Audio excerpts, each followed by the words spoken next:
So one real question is, what is it that we use every single day, but we really don't think about how it's made? Socks, maybe. A shirt, pants. Our glasses, contacts, our rings. Really, what I'm going for here is, well, our pencil. How is it made? MusgravePencil.com states it as a sandwich. And I completely agree with them. You got your bread, and then you have your meat, your leg. But how is it really made? That's where it actually becomes interesting. Using GeneralPencil.com for our steps. Now, Musgrave do have their steps, but it's not really in the description I want. They don't go real descriptive. GeneralPencil.com was really one of the few I found where it really got into depth. Of course, I won't go super deep into it. It'll cut short. But let's start with it. So how it first begins is we have a drum. Just a drum. They take graphite and they take clay and they throw it in that drum. They let it rotate.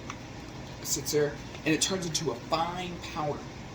Once it's at a fine powder, or the consistency they're looking at, they throw water in. So now it's becoming this soggy, soft paste. You wouldn't want to get on your fingers. It'd be horrible. But that's what they do.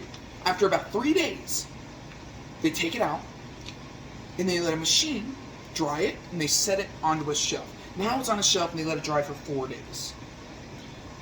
Now, once it's dried after those 4 days, they take it off and they set it under a big wheel. Now this isn't exactly round, but it gets the point driven. They take that wheel and they let it rotate on top of it. It turns into another soft powder. Then what they do is they take, again, water and make it into a soft paste again. It's awful. I would not want that on my fingers, let me tell you. I feel like it'd be horrible to get out. Now, once it's into that soft paste, instead of redoing that process again, they finally put it on a machine that rolls it through these tubes that allows it to become the shape we see in our pencil. Now, it sets it so it gets to the length of the pencil we're looking for, as shown, and then they cut it off and it starts another row. Once it's to that, they'll then take a bundle and, get them all together. Why do one? That'd be a waste of time. They're not that big.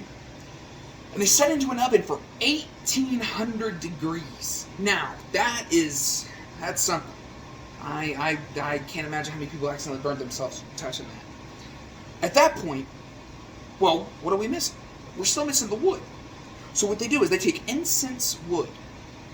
And what they do is they take these blocks of wood and they carve the shapes we see in our wood. If you were to cut these in half, you'd see these curved shapes inside. They make these 8 hollow curvings. Now what they do is that is for, obviously, our laying of the lead.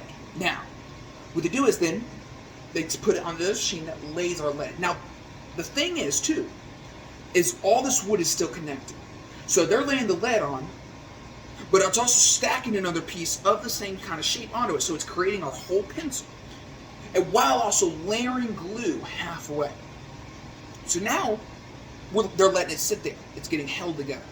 At this point, it begins through the same machine that gives the shape. It can give it round. It can give it our hexagonal shape. At that point, again, through the same machine, it cuts these so it's singular pencils. They're not all stuck together. It'll head onto another machine where it's coated 6 to 8 times. Yeah, it coats it. It coats it about 6 to 8 times, which then they take their stamp and they stamp it just like that through a hot stamp. Now, the number of the coil indicates how hard the pencil is, or the lead it is. I apologize. Now, they will then put on our metal coil here, which is actually called the formula. I apologize. And it's wrapped tightly around one end of the pencil and to the other. Then they're sharpened and, well, they're ready to go.